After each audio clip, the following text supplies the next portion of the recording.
Salut à tous, bienvenue sur ce nouveau podcast sur Eleven Football Club. Donc il y a une partie de l'équipe qui est là aujourd'hui puisque je suis avec Thomas, Gany et Ladislas. Salut. Voilà, donc on va être là pour parler d'un sujet qui a fait l'actualité ces derniers jours puisqu'il s'agit des paris truqués. Donc dans un premier temps, on va peut-être rappeler un petit peu les faits, ce qui s'est passé. Puis ensuite, on va évoluer vers le sujet en essayant de comprendre un peu les raisons qui amènent à ces paris, et puis essayer de voir ensemble comment on pourrait lutter contre tout ça. Donc déjà, on va commencer par un petit rappel des faits rapide. Ça a été la grande bombe qui a été lâchée par Europol ces derniers jours. Plus de 700 matchs auraient été truqués. Voilà, donc 380 en Europe, 300 autres éventuellement dans d'autres continents. Donc plein de matchs truqués, c'est la grosse bombe. Le cartel, les différents cartels sont réunis dans cette histoire qui ressemble à un bon gros polar.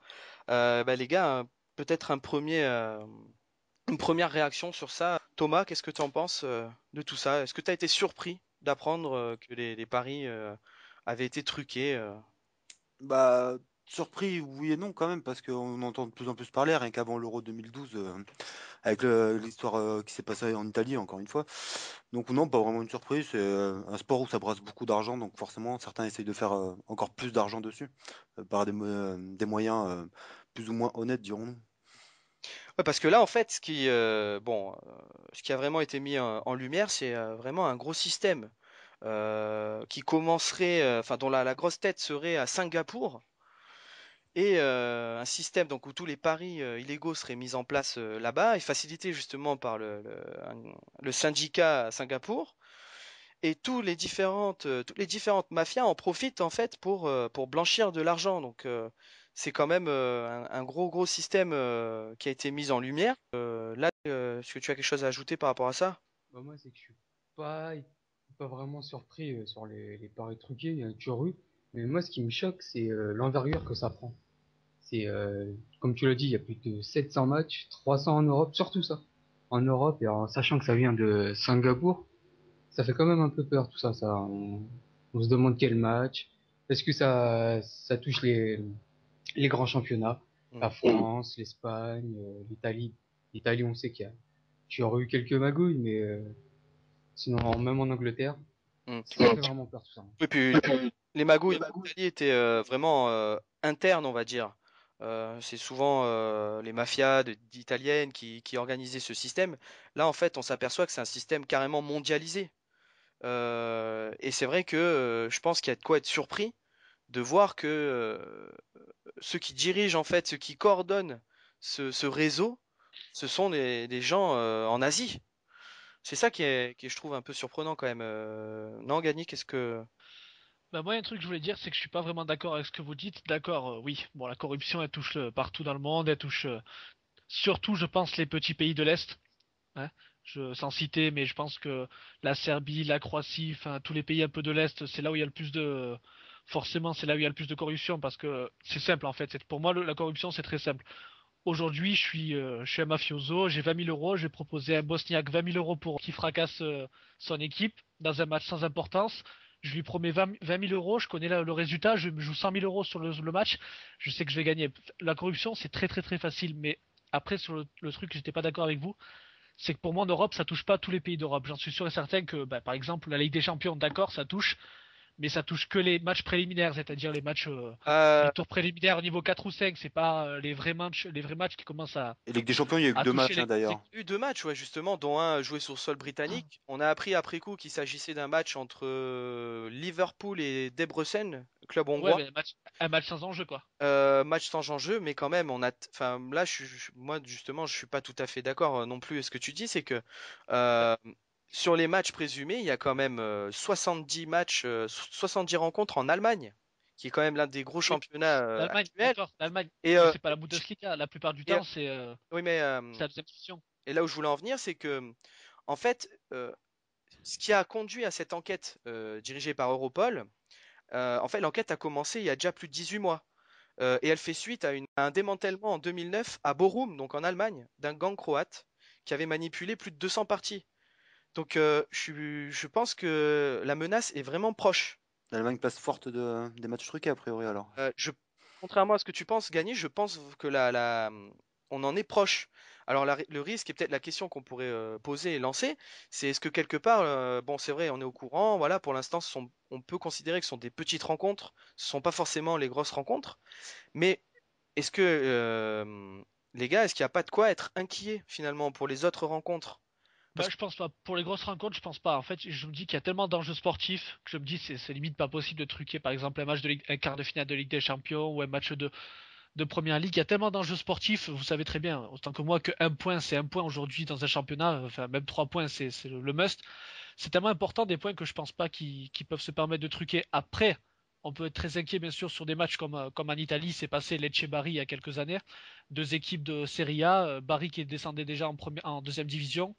Lecce qui essaie de se sauver. Ils ont corrompu des joueurs de Bari. Bon, ça, je comprends. Oui, sur ce genre de match, d'accord. Sur des matchs à enjeu comme ça en fin de championnat, quand une équipe n'a rien à perdre et l'autre tout à gagner, d'accord. Mais je veux dire, dans les matchs à fort enjeu, phase finale de Coupe du Monde, d'Euro, de Ligue des Champions, je pense pas qu'il peut y Les avoir joueurs des sont paris. déjà C'est pas possible. tellement énormément payés dans les gros matchs que pour les Voilà. corrompre, faut En claquer pas plus, mal de millions, je pense. voilà. En plus, ils sont tellement payés. Je veux dire, en Allemagne, en Angleterre, en Espagne, franchement. Va corrompre Messi, par exemple. Bon, Messi, Ouais, mais si c'est pas la peine de non, parce corrompre, que mais c'est un le gros mec. salaire, quoi. ceci dit, je pense que la menace pour moi est présente. Euh, on voit que là, par exemple, avec les derniers résultats, par exemple en Coupe du UEFA, les clubs de l'Est sont vraiment en train de monter en puissance. Ah, il cartonne même. Ouais, Je crois C'est qu'il la y a le Russie. club Bucarest qui est passé, il y a Pilsen qui est passé, et quelque part, ces championnats-là aussi sont truqués. On s'est aperçu que à l'Est, ça fonctionnait un petit peu différemment. Les mafias intègrent directement les clubs, c'est-à-dire que les présidents de clubs sont eux-mêmes partie de la mafia et demandent directement à leurs joueurs de laisser passer les matchs. oui, mais ça c'est pour des petits clubs, je pense, c'est pas pour les gros clubs. Non, mais je vois juste Enfin, un moi, truc, ça s'est passé en Turquie. Par exemple, le Oui, président de Fenerbahçe, Fenerbahçe. la Turquie, c'est quand même je un suis pas, pays de je suis pas, football. pas C'est les quand même un tours. grand championnat. Et ça va faire plus d'un eh, an mais qu'il est en prison, le président de voilà, Fenerbahçe, il quand est en même. prison.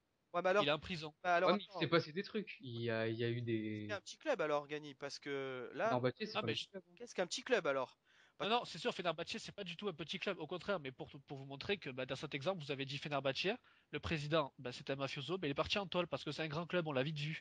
Dans les petits clubs, ça peut passer, dans les grands clubs, je pense pas que la corruption, même si la menace persiste, hein, bien sûr, même si la menace rôde, mais je pense pas que dans les grands clubs, ça peut la toucher un jour. c'est la perception du mot grand club, petit club. Je vais te dire, pour moi, petit club, et où on peut pas lutter contre ça, on va dire, c'est football amateur. Dès l'instant où on est dans le football professionnel, c'est quand même intolérable qu'il y ait des paris, et qu'il y ait des paris truqués. Euh, Oui, mais on se fait pas d'argent sur le football amateur. Enfin, et dès l'instant où tu connais les chiffres des paris, aujourd'hui les paris c'est pas compliqué, ça représente, sans parler des paris, enfin les paris sportifs en général représentent 500 milliards d'euros. 500 milliards d'euros, en sachant que le chiffre d'affaires des 10 plus gros clubs c'est 3 milliards seulement. Alors je suis désolé, moi pour moi la menace elle est là. Il y a tellement d'argent là-dedans qu'il est tout à fait possible demain de se retrouver avec un joueur dont on ignore complètement, ça nous viendrait complètement pas à l'idée de qu'il triche. Tout est possible. Et moi je pense que les gros clubs sont aussi menacés. Pas tout de suite, ça c'est certain, parce que tout est surveillé, tout est orchestré.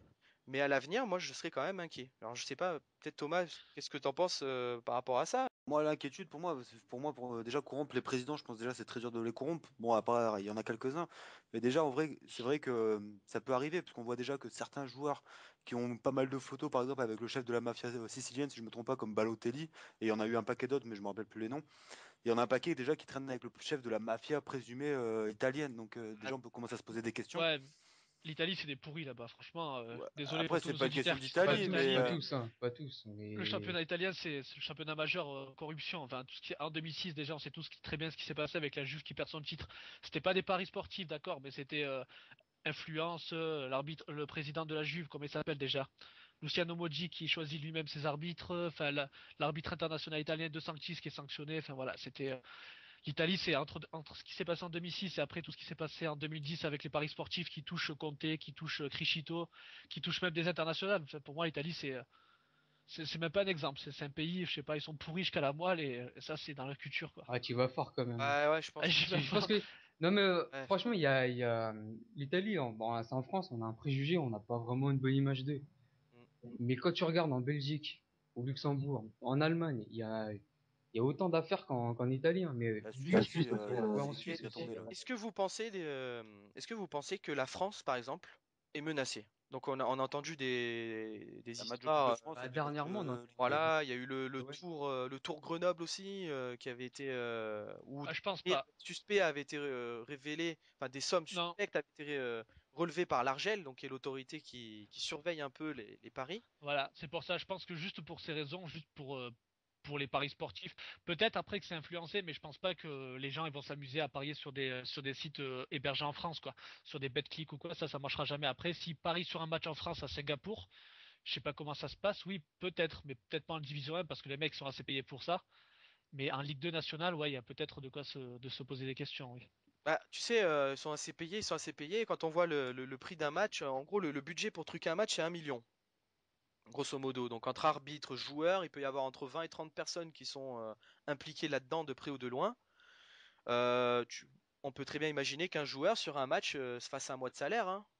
Euh, Il tu faut peux pas très bien oublier imaginer il faut pas oublier quelque chose aussi, c'est l'appât du gain. Eh oui. Même si t'es riche, Tu veux toujours avoir tu veux plus. toujours avoir plus. Donc, et ça, c'est de l'argent facile à se faire. Alors, Donc, d'après vous, en tout cas, donc, si je vous repose la question, en France, on est quasiment impossible de se retrouver dans une situation où, bah, comme par exemple pour l'Allemagne, ce qui est 50, 60 matchs français qu'on apprenne et qu'on finisse par Non, prendre. Pas je autant à pense pas. petite dose, c'est possible. Je pense qu'il y aura au moins des tentatives. S'il n'y en a pas déjà eu, forcément, je pense qu'il y en a déjà eu. Mais pas aussi gros, je pense. Mais il doit quand même y avoir quelques affaires. Après, dans le fond, des clubs qui essaient d'acheter d'autres clubs en France, bon, c'est déjà arrivé. Il y a eu l'affaire il y a eu OMV. l'OM. En Espagne, il y a aussi ce qu'on appelle les Ouais. maletas pour encourager Bon, là, les c'est pas joueurs exactement pareil. Hein. à c'est pas tout à fait pareil, mais Là, on donne de l'argent pour que l'équipe soit plus gagne. motivée à gagner. Mais au final, Et l'argent, c'est ouais, ça revient au que même. on peut un peu mettre en lien un peu tout ça. Et quelque part, donc en France, on est a priori protégé, On peut euh, s'inquiéter. mais on peut s'inquiéter, et d'autant plus que l'Argel, je pense, n'a pas un contrôle sur tous les paris qui sont faits. Donc, Il le voit s'il y il y a un niveau d'argent anormalement élevé pour un match, il le voit directement, il se pose des questions et directement ils appellent les enquêteurs. C'est ce qui s'est passé pour Tour Grenoble, je crois, ou Tour ouais. Ouais, Lens, mais ou je sais plus quel ça se match. passe seulement sur les serveurs français, ça. Et voilà. Oui, voilà, après C'est ça c'est le ce que je problème. disais. Et après, S'il parie sur, à Singapour, je sais pas. Bon, la suite de l'enquête, de toute manière, n'a pas qui n'a pas encore été dévoilée entièrement. On ne sait toujours pas s'il y a des rencontres françaises qui ont été truquées, mais a priori, non. Pas Euh, qu'on sache. voilà. Donc, peut-être passer à la suite un peu du sujet. Alors, on en a déjà un petit peu parlé, donc de l'Argel, par exemple, en France. Est-ce que vous pensez donc qu'on peut lutter contre ce fléau? Non. Non, non, pour moi, enfin, il y a des trucs comme ça, c'est un peu comme, je sais pas comment dire, mais quand il commence à avoir trop d'argent en jeu, selon les pays où on est, enfin, je veux dire, selon les pays où on est, l'argent, c'est le pouvoir. Donc, le mec qui a l'argent a le pouvoir. Je vais pas vous raconter l'histoire du monde, mais vous savez très bien que, par exemple, en Amérique du Sud ou en Asie ou même en Afrique, les mecs qui ont l'argent, qui ont du pouvoir, ils font ce qu'ils veulent. C'est eux qui font les lois. Donc, je pense qu'on peut pas lutter contre ça, même si les États-Unis ou l'Europe, enfin, essaient de montrer l'exemple, on peut pas lutter contre des fléaux. Enfin, ça, c'est mon avis, je pense. Mhm. on peut, mais en fait, là, c'est plus une question politique que sportive. Voilà. Par exemple, en Chine, qui aujourd'hui va dire au gouvernement chinois, faites plus de contrôle sur les paris? Et Faites va plus de rigoler. contrôle sur Ah ouais, bah, je sais pas. sur Je les sais odds. pas, à un moment donné, on voit quand même les grosses sociétés de paris en ligne qui sont là. À un moment donné, est-ce qu'on peut pas imaginer un système bon, alors évidemment, il y a les paris illégaux, les paris clandestins, ça on peut pas lutter contre ça, ça je suis tout à fait d'accord. Mais à un moment donné, vous pensez pas qu'on peut empêcher ce genre de paris? Au moins au niveau pour tout ce qui est paris légaux, bien sûr. Bah, Imaginez des bah, rencontres retirées des paris, des rencontres suspectes. ce qu'il faudrait faire, c'est qu'on puisse parier que sur les matchs dits professionnels. Que sur genre, la Ligue 1, la Première Ligue, que sur ça. Les plus grosses rencontres. Que les plus grosses rencontres. Comme ça, Que les, Bah, que les gros championnats alors, parce que tu vas en Finlande, tu paries ah, mais facile, hein. que sur les premières divisions et qu'il y ait plus de contrôle. Et ça va être très, comme je disais tout à l'heure, c'est une question politique. c'est chaque gouvernement qui doit Là où mettre les en joueurs place. sont a priori moins corruptibles, on va dire. C'est ça. Ouais. Les grands championnats européens, quoi. Thomas? Bah, tout simplement mettre plus de contrôle, mettre comme on a en France, mais instaurer dans tous les pays Bah, l'arpège ou Voilà, est-ce qu'on peut pas imaginer l'argel, ouais, voilà, le mettre dans tous les pays et vraiment faire plus de contrôle, peut-être bah engager ouais, plus de personnes pour surveiller, regarder s'il n'y a pas des flux financiers qui circulent trop à tout va avec les pays de l'Est bah justement, c'est ça le problème, c'est pour qu'il y a pas. surveiller. Mais chaque pays doit avoir son institution pour pouvoir vérifier dans son pays, au moins s'occuper, parce qu'en France on l'a, mais est-ce qu'ils l'ont dans d'autres Bah oui. pays? Sont-ils aussi performants? Ça, c'est la Je sais pas question. moi, à l'échelle de l'Union européenne déjà, pourquoi l'Union européenne tenterait pas de mettre en place un système Ouais, Bah, global, comme bah, l'euro, quoi. ils font appel à Interpol déjà. Ils font appel à Interpol déjà, ça peut les aider de Europol. ce côté-là. Ah, Interpol. Ils engagent des anciens agents d'Interpol, d'accord. comment dire, quand il y avait un truc sur les paris sportifs, ça restait que dans le monde du sport. Et là, on voit qu'il y a Interpol et ça prend une grande ampleur. Donc, il y Oui, a peut-être une petite avancée pour lutter contre ça. Mais il faudra continuer, quoi. Pourquoi ils luttent pour ça aussi? C'est facile, parce qu'en fait, ils s'en servent surtout pour blanchir l'argent. Et blanchir l'argent, c'est les armes, la drogue, tout ce qui est prostitution et tout. Donc c'est surtout ça qui surveille, je pense, c'est le blanchiment d'argent plus que les paris en eux-mêmes, quoi. ah oui, c'est surtout voilà qu'on rentre quand même dans un, il y a le grand banditisme qui Voilà, rentre c'est en exactement compte. ça. C'est vrai que par rapport à ce que tu dis, Thomas, c'est tout à fait ça. Voilà, c'est fait pour les mafias utilisent ce système pour blanchir l'argent. C'est un moyen, c'est le moyen le plus sûr, le moins coûteux pour blanchir l'argent Et qui marche bien après, ouais. et qui voilà, qui fonctionne le plus quoi. Euh, Bah, sur un match, tu as trois possibilités. Tu gagnes, match nul ou victoire de l'autre équipe. Donc, ils parient sur les trois trucs et la même somme. Et ils gagnent une grosse somme et ils perdent pas. A priori, c'est facile. A priori, c'est facile. Je veux dire, comme je vous disais au début de l'émission, euh, il suffit qu'on ait un peu d'argent, on va, je sais pas, corrompre un match, mais vraiment inutile. Par exemple, un match de Finlande, je veux dire, entre deux équipes de milieu de tableau, il n'y a aucun enjeu. Je veux dire, tu corromps une équipe, tu mises 1 million sur la victoire de l'adversaire et tu te fais, je sais pas, la cote elle est par exemple de 2,50, tu gagnes 2 millions et demi alors que tu donnes 20 000 euros à chaque joueur. C'est tellement facile, je veux dire, enfin, c'est trop facile de gagner de l'argent dans ce sport, dans le foot. C'est trop facile, donc je pense pour moi que c'est pas possible. C'est pas Bah, possible de faire un bon, truc. c'est après, d'autant plus facile que tu peux même créer des matchs, des faux matchs, avec ouais, des fausses équipes. Le Comme Togo, en Bah oui. 2010, là, le Togo, qui, c'est une histoire incroyable, ah ça. bah ça qui c'est envoie des moins de 23 ans qui sont pas internationaux. c'était Qu'est-ce qui s'est passé? carrément à Singapour en fait. Donc ces gens, donc ce qu'on appelle le syndicat à Singapour, ils créent des sociétés écrans qui organisent des rencontres en fait, donc internationales comme il y a eu lieu. Donc il y a eu aussi, je crois, un Bolivie-Lettonie. Il y a eu Bahreïn, Togo. En Turquie, ouais, c'était en Turquie. Togo-Bahreïn. Voilà. Donc et l'histoire du Togo-Bahreïn, c'était donc une équipe fictive du Togo. Moins de Donc ils 23. étaient togolais, mais pas, c'était pas l'équipe C'était pas nationale. des joueurs de foot, c'était Mm. des gens qui ont été pris dans la rue et Voilà, c'est vrai que ça. C'était Ouais, je pas crois des vrais qu'il internationaux, quoi. C'était peut-être des footballeurs, mais petit niveau, quoi. je crois qu'il y avait Ils eu ont un envoyé des match. faux internationaux, quoi. Je crois qu'il y avait eu un match aussi où l'arbitre avait accordé 7 Ouais, pénaltys. ouais, ouais. ouais, c'était pas le Bolivie, Lettonie, ça, ou Bahreïn, Je en Turquie, là. crois. Je crois que c'était Bolivie-Lettonie en Turquie, ouais. Turquie, ouais, c'est ça. Mm. Donc il y a eu Là, ça, il y a eu des histoires. Bon, et du coup, bah, donc justement des rencontres internationales, et c'est là qu'on va peut-être passer aussi à la suite. Moi, j'ai une question. Que font les instances du foot là-dedans? surtout que fait la FIFA? Que fait la FIFA? Que fait l'UEFA? L'UEFA Alors, aussi, surtout. bien sûr, l'UEFA a pris connaissance de ça et s'est dit prête, bien sûr, à apporter tout son soutien, a envie de connaître la vérité, etc., etc. Mais bon, À ça- mettre l'arbitrage vidéo en place, alors. faut pas être dupe. Euh, la FIFA et l'UEFA s'enferment dans un mutisme. Euh, on a l'impression qu'ils font rien, et qu'ils servent à rien même. Alors que Bah, pourtant, ils font, Surtout le, alors que pourtant, ce sont eux qui peuvent, à leur niveau, lutter contre ça. bah, ils font ce qu'ils peuvent. Moi, je pense qu'ils font ce qu'ils peuvent. Déjà, on l'a vu précédemment, il faut appel à Europol, Interpol, enfin, comme vous voulez, pour déjà les aider parce que je pense, de toute façon, le combat est plus ou moins perdu d'avance parce que comme je sais plus lequel d'entre vous l'avait dit, là, on touche le grand banditisme. On touche des personnes qui misent beaucoup d'argent, qui viennent de la prostitution, qui viennent des armes à feu, qui viennent de la drogue. Je veux dire, franchement, contre ces gens-là, tu vas peut-être en arrêter un, tu vas peut-être en arrêter deux, tu vas peut-être faire une enquête, tu vas arrêter un réseau. Il y a déjà Mais un membre du syndicat qui a été arrêté, hein. voilà, c'est sûr, tu vas en arrêter, mais je veux dire, t'en arrêtes un, mais il y en a 10 qui sortent derrière.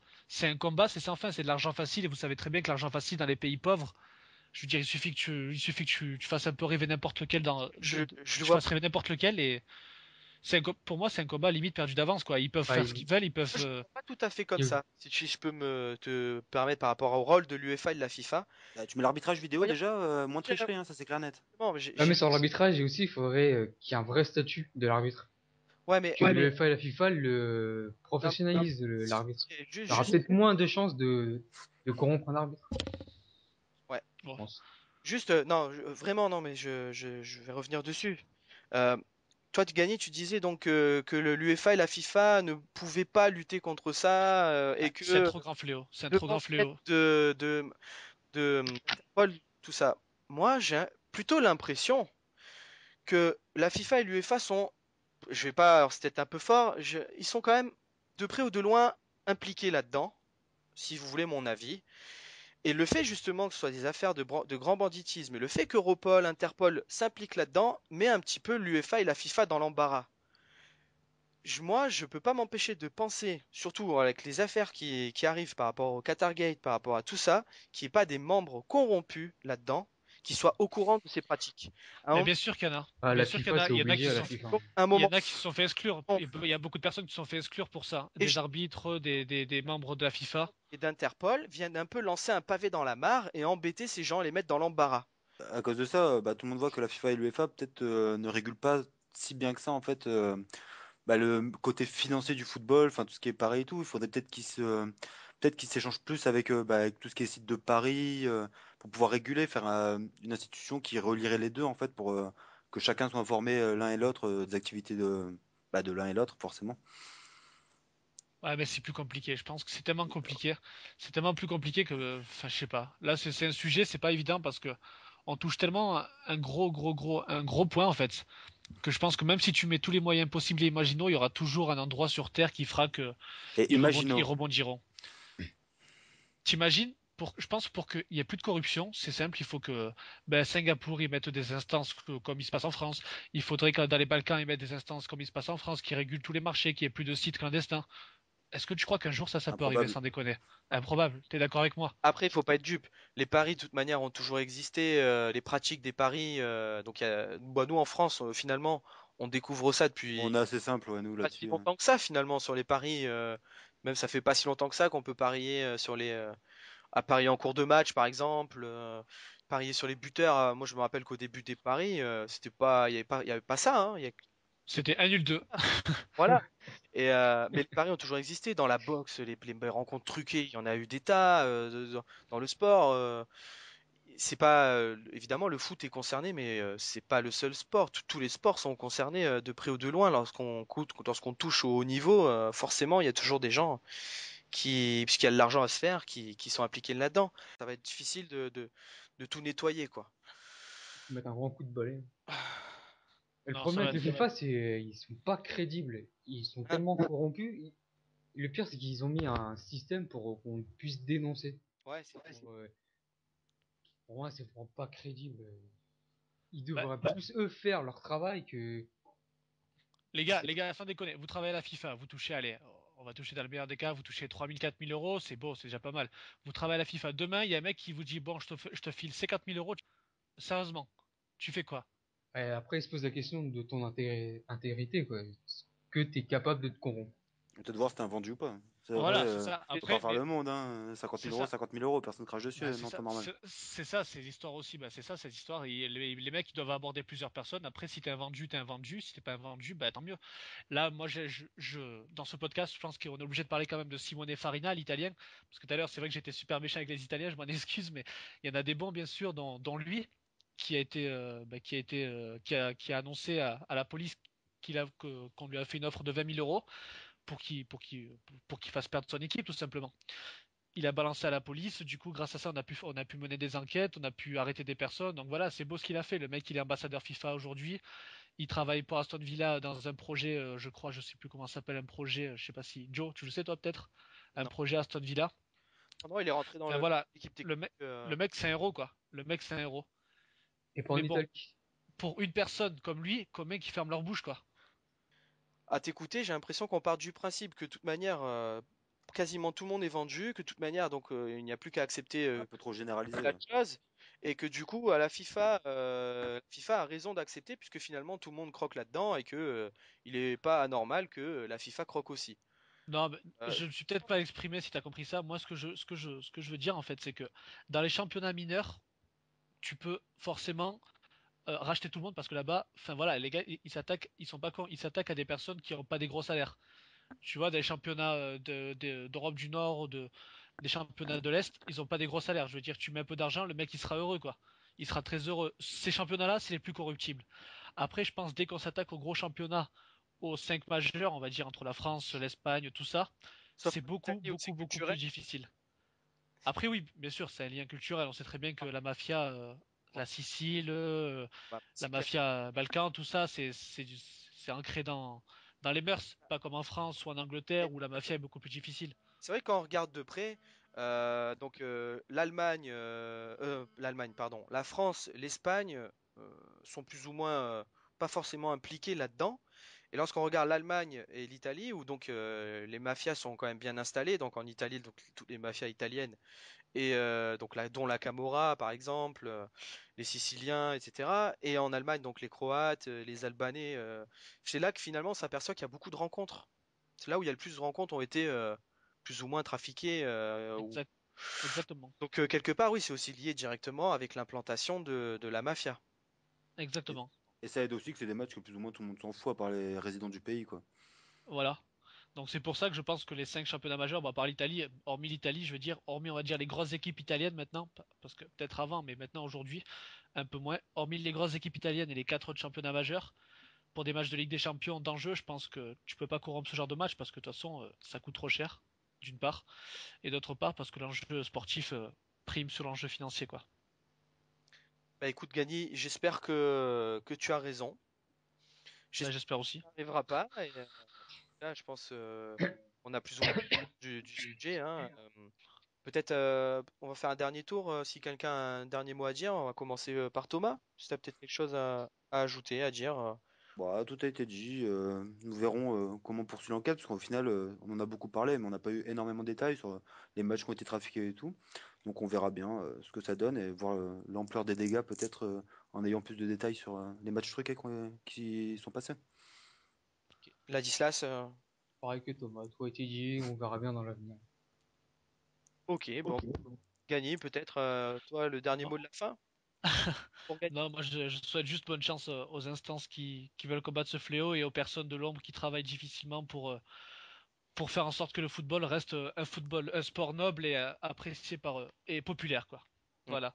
Donc je souhaite bon courage aux gens qui travaillent pour faire de notre sport le plus beau sport du monde. Bon, bah, la tâche s'annonce en tout cas compliquée. Je vous remercie à tous, déjà à toute l'équipe d'avoir participé à ce podcast et remercie à tous nos auditeurs en espérant que ça vous ait plu. Et on vous donne rendez-vous donc pour un prochain sujet très bientôt. Allez, bon samedi et bon week-end. Baby, yes, I'm going.